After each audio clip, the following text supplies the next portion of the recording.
Morning student.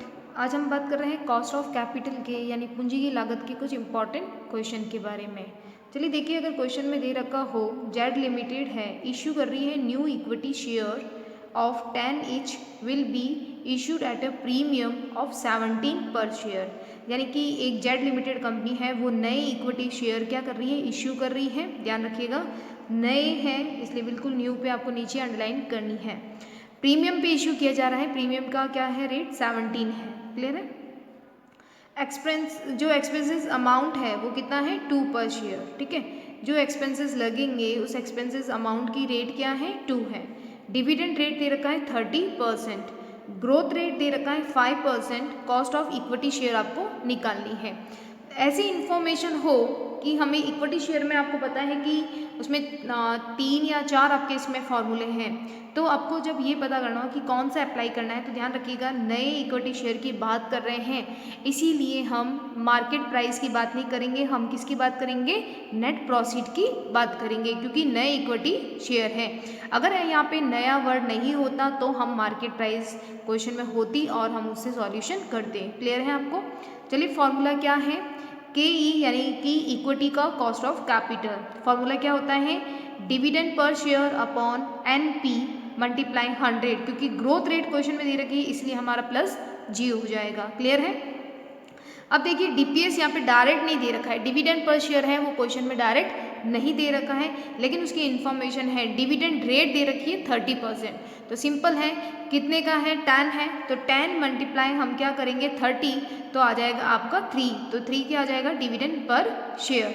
NP net profit कैसे निकालेंगे, देखिए 10 तो है ईच आपके शेयर की वैल्यू, प्लस प्रीमियम हमने इसमें ऐड किया है, क्या किया है, जो आपका प्रीमियम दे रखा है, राइट, और माइनस करेंगे 2 जो एक्सपेंसेस कॉस्ट दे रखी है। नेट प्रॉफिट आपको याद होगा कि हमने निकाला था डिबेंचर और सब में निकालने के लिए एनपी, तो क्या करते हैं जो भी कॉस्ट होती है हमारी फ्लोटिंग कॉस्ट उसको क्या करते हैं माइनस करते हैं। क्लियर है। तो प्रीमियम ऐड करते हैं, अगर यहाँ पे डिस्काउंट होता 17 पर, अगर यहाँ पे 7 का या 5 का डिस्काउंट होता तो हम क्या करते इस 10 में से वो लेस करते, लेकिन ये प्रीमियम है इसीलिए ऐड कर रहा है। ठीक है, और यहाँ पे कॉस्ट है एक्सपेंसेस कॉस्ट, वो माइनस होगी 2। तो देखिए 10 प्लस 17 कितना हो गया 27, 27 माइनस 2 25। क्लियर है। तो यहाँ फॉर्मूला अप्लाई किया हमने और लिखेंगे डीपीएस कितना आया 3/25 मल्टीप्लाई 100 प्लस 5। तो पहले आप इसको सॉल्व कर दीजिए, सॉल्व करने के बाद आंसर आएगा 12 और प्लस हमारी ग्रोथ रेट है 5, तो आंसर कितना हो जाएगा 17%। क्लियर है आपको। यहाँ पे हमने एनपी क्यों यूज़ की है मार्केट प्राइस की जगह, क्योंकि नए इक्विटी शेयर है। अगर यहाँ पे नए का वर्ड नहीं होता तो हम क्या लेते मार्केट प्राइस, और वो क्वेश्चन में आपको गिवन होती। ठीक है, नेक्स्ट क्वेश्चन देखते हैं जो कि काफ़ी बार एग्जाम में आ चुका है, इस क्वेश्चन के बारे में डिस्कस करते हैं। देखिए इसमें डीपीएस कितना दे रखा है 8 दे रखा है, आपका पीआई यानी पर्सनल टैक्स दे रखा है यहाँ पे 25%, आपका कॉस्ट गेन टैक्स दे रखा है 10%, मार्केट प्राइस है 120। क्लियर है।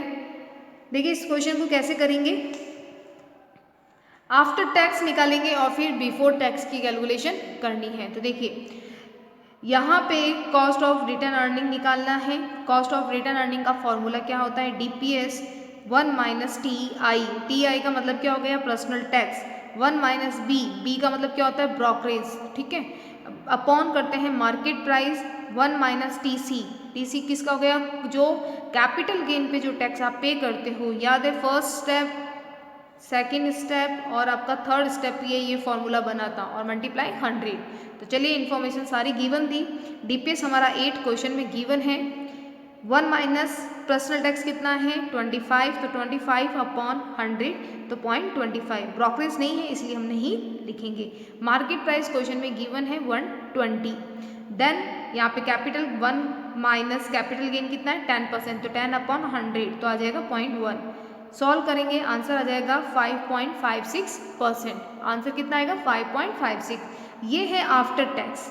अगर आपको बिफोर टैक्स की कैलकुलेशन करनी है तो ध्यान रखिएगा बिफोर टैक्स की कैलकुलेशन कैसे करेंगे आपकी रिटर्न अर्निंग का। तो उसके देखिए सबसे पहले जो आफ्टर टैक्स की जो अमाउंट है आपकी आफ्टर टैक्स का जो परसेंटेज आया है, ठीक है 5.56।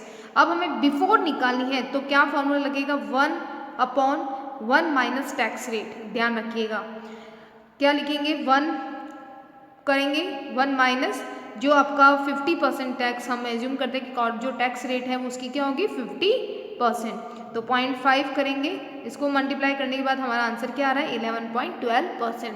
तो ये था रिटर्न अर्निंग आफ्टर टैक्स, और आफ्टर टैक्स कैलकुलेशन करने के बाद हम बिफोर टैक्स की कैलकुलेशन कर सकते हैं, जिसमें हमने बिफोर आफ्टर टैक्स की जो परसेंटेज है उसको लेकर और हमने उसका टैक्स रेट से मल्टीप्लाई किया तो आंसर आ जाएगा आपका बिफोर टैक्स की जो परसेंटेज है वो कॉस्ट मिल जाएगी आपको। क्लियर है? करते हैं एक और इम्पॉर्टेंट क्वेश्चन की। इक्विटी कैपिटल कॉस्ट दे रखी है आपको 12%, ठीक है। मार्जिनल टैक्स रेट दे रखी है 30%। मार्जिनल टैक्स रेट कितनी है 30%। ट्रांजैक्शन कॉस्ट दे रखी है 2%। रिटर्न अर्निंग कॉस्ट आपको फाइंड करनी है। रिटर्न अर्निंग कॉस्ट का फॉर्मूला क्या होता है, बिल्कुल अभी हमने जो प्रीवियस अभी जो क्वेश्चन किया था उस क्वेश्चन में हमने डिस्कस किया था। तो देखिए क्या होगा, रिटर्न अर्निंग के ई, क्योंकि यहाँ पे क्या दे रखा है डीपीएस की जगह क्या दे रखा है कॉस्ट इक्विटी की दे रखी है 12%। यहाँ पे आपको दे रखा है मार्जिनल टैक्स रेट 30%, यानी कि टीआई जो हमारी टैक्स रेट है। ब्रोकरेज क्या होती है ट्रांजेक्शन कॉस्ट, कोई भी ट्रांजेक्शन कॉस्ट हो गई, कोई कमीशन हो गया, कोई फ्लोटिंग कॉस्ट से देखिए तो ब्रोकरेज में काउंट होगी। सिंपल है, इसका सॉल्यूशन करेंगे, आपको बस जो आपको इन्फॉर्मेशन है उसको रखना है जगह पे। तो 12 जो आपका दे रखा है इक्विटी की कैपिटल कॉस्ट, 1 माइनस जो टैक्स रेट है मार्जिनल टैक्स रेट कितना हो जाएगा 0.3, 1 माइनस जो आपकी ट्रांजेक्शन कॉस्ट है, जब 2 अपॉन करेंगे 100 तो क्या आएगा 0.02। क्लियर है? अब चाहे तो आप यहाँ पे 12% से मल्टीप्लाई कर सकते हैं इनको, या फिर आप 0.12 से, ठीक है। तो 0.12 से जब आप मल्टीप्लाई करके आंसर निकालेंगे तो बाद में आपको इसको 100 से मल्टीप्लाई करना है, क्योंकि हमें आंसर चाहिए परसेंटेज में। तो 12 मल्टीप्लाई करेंगे, ये कहाँ से आया 0.7, 1 माइनस 0.3 और 1 माइनस 0.02, तो ये आ जाएगा 0.7 और 0.98। इनको मल्टीप्लाई करने के बाद आप 12 से मल्टीप्लाई करोगे तो आपका आंसर क्या आ जाएगा 8.23%, ठीक है। उसके साथ में हम एक और इम्पॉर्टेंट क्वेश्चन का डिस्कस कर रहे हैं जो कि रिलेटेड है weightage average cost of capital से, यानी कि जो औसत लागत होती है उस पर ये क्वेश्चन आधारित है। देखिए वाई लिमिटेड का दे रखा है आपको क्वेश्चन में, जो वेटेड एवरेज का क्वेश्चन होगा उसमें आपको एक इंपॉर्टेंट चीज़ ध्यान रखनी है कि आफ्टर टैक्स दे रखा है या बिफोर, ये आपको चीज़ ध्यान रखनी है। तो वाई लिमिटेड का after tax cost of capital दे रखा है, मतलब बिल्कुल लागत के बाद की ये सारी कॉस्ट दे रखी है। देखिए डिबेंचर दे रखा है 3 लाख है और उसकी कॉस्ट है 4%। प्रेफरेंस शेयर दे रखा है 2 लाख और उसकी कॉस्ट कितनी है 8%। इक्विटी कैपिटल है 4 लाख और उसकी रेट कितनी है 10%। रिटर्न अर्निंग दे रखा है 1 लाख और उसकी कॉस्ट कितनी है 9%। तो आपको weightage average cost of capital find करना है। मोस्टली ये क्वेश्चन आता है एग्जाम में इस तरह का। तो आपको एक स्टेटमेंट बनाना है, स्टेटमेंट शोइंग ऑफ वर्किंग, आप कह सकते हैं weightage average cost of capital का आपको बनाना है। तो इसमें आपको मोस्टली 5 कॉलम जो बनाने हैं, इसको मैंने आपको 2 तरीके से सॉल्यूशन बताई थी, एक अमाउंट के बेस पे और दूसरा था हमारा वेटेज एवरेज निकाल के सॉल्यूशन। तो देखिए सबसे पहला सोर्सेज में आपने कहाँ से कैपिटल का अरेंज किया, कौन कौन सी कैपिटल का अरेंज किया है उसके बारे में। सेकंड होता है अमाउंट के बारे में, थर्ड है उसका वेटेज निकालना, 4 है आफ्टर टैक्स कॉस्ट के, और 5th होता है वेटेज कॉस्ट। कॉलम के नाम रख दीजिए 1 2 3 4 5 कॉलम है। क्लियर है? यहाँ पे जो क्वेश्चन में दे रखे होंगे सोर्सेज उनके नाम लिखने, मोस्टली आपको 4 टाइप्स के गिवन होगा, debenture, preference capital, equity capital और रिटेन अर्निंग। अमाउंट दे रखी होगी, हमने सेकंड कॉलम अमाउंट का जो कि क्वेश्चन में दे रखा है।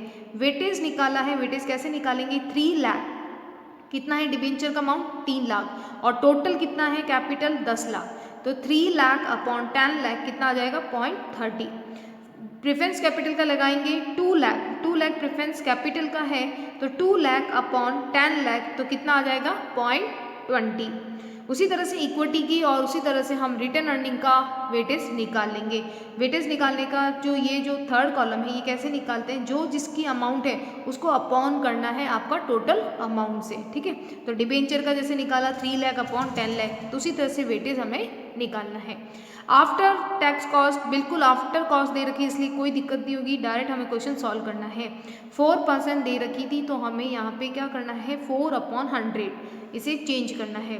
तो 0.04, 0.08, 0.10 और 0.09 आ जाएगा क्योंकि हमें 100 से डिवाइड किया था। फिफ्थ कॉलम होता है कॉलम 3 और कॉलम 4 को मल्टीप्लाई करना। तो कॉलम 3 है वेटेज का और कॉलम 4 है कॉस्ट का, मल्टीप्लाई करोगे तो वेटेज कॉस्ट आ जाएगी। ठीक है, इन सभी को वेटेज कॉस्ट को जब आप प्लस करोगे तो आपका आंसर आएगा 0.077 और इसे आप जब 100 से मल्टीप्लाई करोगे तो आपका आंसर आ जाएगा 7.7% और ये आंसर है weightage average cost of capital का। इसका सॉल्यूशन आप दो तरीके से कर सकते हो, इस चाहे आप अमाउंट के बेस पे भी निकाल सकते हो जिसमें सिग्मा हम फॉर्मूला अप्लाई करते हैं। क्लियर है आपको? अब हम एक बहुत ही इंपॉर्टेंट क्वेश्चन का डिस्कस कर रहे हैं जो कि 15 मार्क्स का क्वेश्चन एग्जाम में आता ही है आपका काफ़ी बार। चलिए देखिए 15 नंबर का जो क्वेश्चन है जो बहुत ही इम्पॉर्टेंट है उसका डिस्कस करते हैं। Calculate weightage average cost of capital आपको निकालनी है। अब यहाँ पे देखिए क्वेश्चन को पहचानने के दो तरीके हैं, या तो आपको दे रखा होगा कि बिफोर कॉस्ट ऑफ कैपिटल दे रखा होगा, या फिर ऐसा नहीं हो तो कुछ एडिशनल इंफॉर्मेशन नीचे दे रखी होती है, तब हमें क्लियर हो जाना चाहिए कि कुछ ना कुछ हमें कैलकुलेशन करनी है। तो चलिए इसके बारे में डिस्कस करते हैं। 8% डिबेंचर है, 5 लाख इसकी अमाउंट है। सोर्सेज हैं debenture, preference share, equity share और रिटर्न अर्निंग। ये क्या कहलाते हैं? सोर्सेज कहलाते हैं कि हमने अपना कैपिटल स्ट्रक्चर इन चारों सिक्योरिटीज से बनाया है। उसके सामने इसकी अमाउंट लिखी होगी आपके क्वेश्चन में। अब देखिए एडिशनल इन्फॉर्मेशन दे रखी है, market price of equity share दे रखा है, मार्केट प्राइस बाजार की जो मूल्य है वो दे रखा है। समता जो अंश है उनके लिए 30 यानी कि 30 पर शेयर। डिविडेंड दे रखा है 3 पर शेयर। कॉर्पोरेट टैक्स दे रखा है 50% और इनकम टैक्स दे रखा है 25%।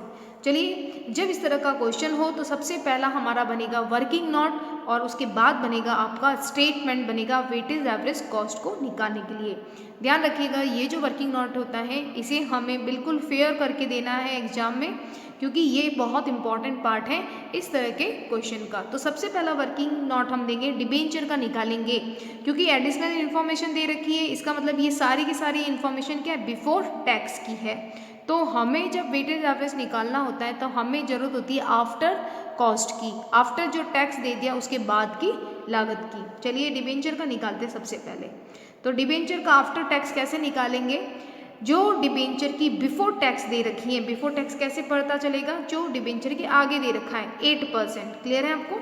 कॉर्पोरेट टैक्स दे रखा था 50%। तो देखिए यहाँ पे बिफोर टैक्स लिखेंगे 8 दे रखी है और हम करेंगे मल्टीप्लाई 1 माइनस 0.50, यानी कि क्या करेंगे 8 को मल्टीप्लाई करेंगे 0.50 से तो आंसर आ जाएगा 4%। तो ये 4% क्या होगी? ये होगी आपके डिबेंचर की आफ्टर टैक्स कॉस्ट। क्या हो जाएगी? After tax cost. क्लियर है आपको? ध्यान रखिएगा डिबेंचर में मोस्टली हमें क्या करना होता है आफ्टर टैक्स निकालने के लिए डिबेंचर के आगे रेट होगी उसकी, और ज़्यादातर आपको क्वेश्चन में यही मिलेगा कि आपको टैक्स रेट को यहाँ पे क्या करना है माइनस करके इसको मल्टीप्लाई करना है। बात करते हैं इक्विटी शेयर की। इक्विटी शेयर का बहुत ही ईजी सारी इन्फॉर्मेशन गिवन थी। तो डीपीएस दे रखा है 3, मार्केट प्राइस दे रखा है 30 मल्टीप्लाई 100। तो 3 डिविडेंड क्वेश्चन में दे रखा था, मार्केट प्राइस आपको 30 दे रखी थी क्वेश्चन में और मल्टीप्लाई 100, तो ये 10% आ गई किसकी?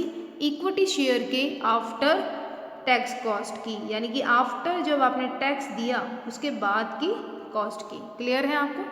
बात करते हैं इम्पॉर्टेंट, ये इसकी कैलकुलेशन करना थोड़ा सा मुश्किल होता है रिटर्न अर्निंग की, क्योंकि इसकी इन्फॉर्मेशन पहचाननी होती है आपको क्वेश्चन के अंदर। देखिए डीपीएस तो दे रखा था 3 दे रखा है, वही 3 यूज़ करना है जो आपने इक्विटी शेयर में यूज़ किया था। क्लियर है? 1 माइनस टीआई यानी कि आपका जो पर्सनल टैक्स रेट है वो दे रखा था क्वेश्चन में 25%। इसके अलावा कोई इन्फॉर्मेशन नहीं थी, एक मार्केट प्राइस आपको गिवन था। तो बस फॉर्मूला पूरा लिखना है आपको। DPS 1 minus TI, 1 minus brokerage, market price 1 minus TC यानी कि जो कैपिटल गेन पे टैक्स है और मल्टीप्लाई 100। इन्फॉर्मेशन थी DPS की, हमने 3 लिखा। 1 माइनस आपका पर्सनल टैक्स कितना है 25, तो हम लिखेंगे 0.25। ब्रोकरेज नहीं है, नहीं लिखना है। मार्केट प्राइस गिवन थी, कितनी थी 30।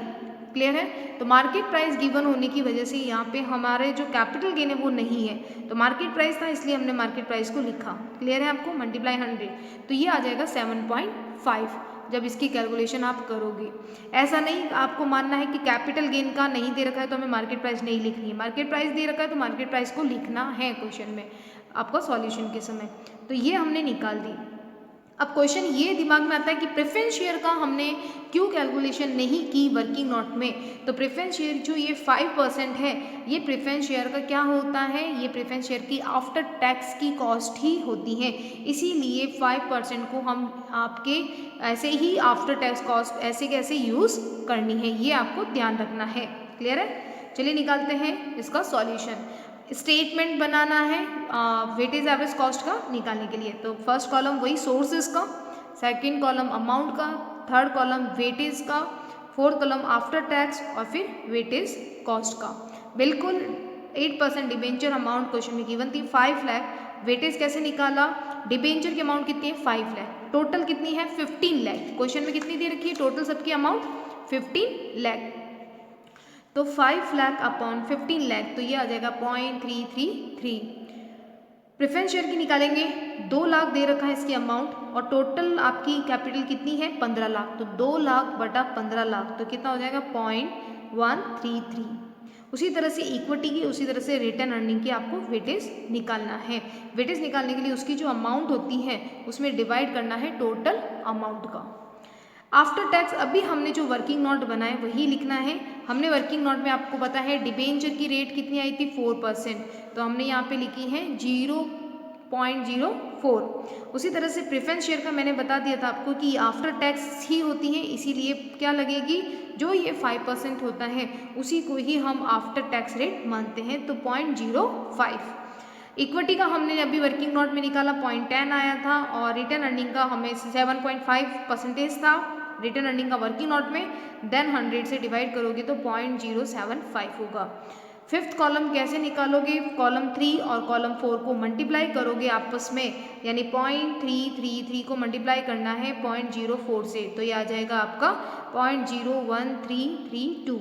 मल्टीप्लाई करते समय आपको पूरा ध्यान रखना है कि गलती नहीं हो। तो कॉलम 5 कैसे आता है, कॉलम 3 को कॉलम 4 से मल्टीप्लाई करना है। क्लियर है आपको, कॉलम 3 और कॉलम 4 मल्टीप्लाई करोगे तब कॉलम 5 आ जाएगा। और उसी तरह से इनकी सभी रेट को, वेटेज एवरेज कॉस्ट को हम प्लस कर देंगे, तब आपका आंसर आ रहा है 0.06825। इसको मल्टीप्लाई कर दो 100 से, तब आ जाएगा आंसर हमारा 6.83%। तो ये है हमारा weightage average cost of capital निकालने का। तो इस क्वेश्चन में जो डिफरेंस था वो यही था कि जो एडिशनल इन्फॉर्मेशन गिवन थी हमारे पास में, उसी एडिशनल इन्फॉर्मेशन के बेस पे हमने क्या किया है, इसका सॉल्यूशन किया है। राइट, तो एडिशनल इन्फॉर्मेशन के बेस पे ये सॉल्यूशन हुआ है और यही मोस्ट इम्पॉर्टेंट क्वेश्चन था। आई होप आपको ये समझ में आया होगा, ये इम्पॉर्टेंट क्वेश्चन।